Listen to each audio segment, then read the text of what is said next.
L'une institue le DUS, le droit unique de sortie sur les exportations de noix de cajou, l'autre fixe à 10% le taux de ce DUS. Les deux petites lois pour accélérer et soutenir durablement le développement de la filière anacarde votées à l'unanimité.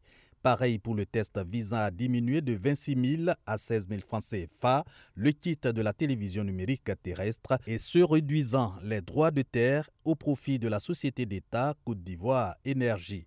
Prévalent ici les droits à l'information et à l'accès à l'électricité. Sur l'identification, la petite loi sera adoptée à la majorité de 73 sénateurs contre 14, les groupes parlementaires RHDP et PDCI-RDA n'ayant pas eu un regard croisé. La gestion des données personnelles des Ivoiriens est une préoccupation majeure et engage le débat sur la souveraineté de notre pays, surtout lorsque l'information est sous-traitée auprès d'un partenaire privé et lorsqu'il existe des risques évidents de manipulation et ou d'exportation de ces données.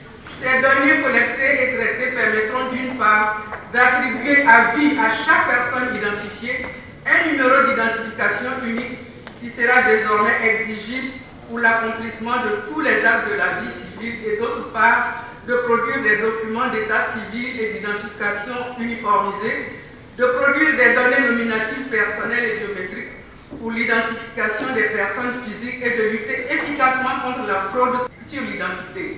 Autre petite loi, objet de divergence, celle portant budget de l'État pour l'année 2020. Inclusif et conforme aux normes selon le RHDP, le PDCI-RDA estime par exemple que ce test ne consacre pas la gratuité de la nouvelle carte nationale d'identité. Il sera encore voté à la majorité de 73 sénateurs, une adoption au terme d'un scrutin public à bulletin uninominal. De façon exceptionnelle, le règlement du Sénat le dit.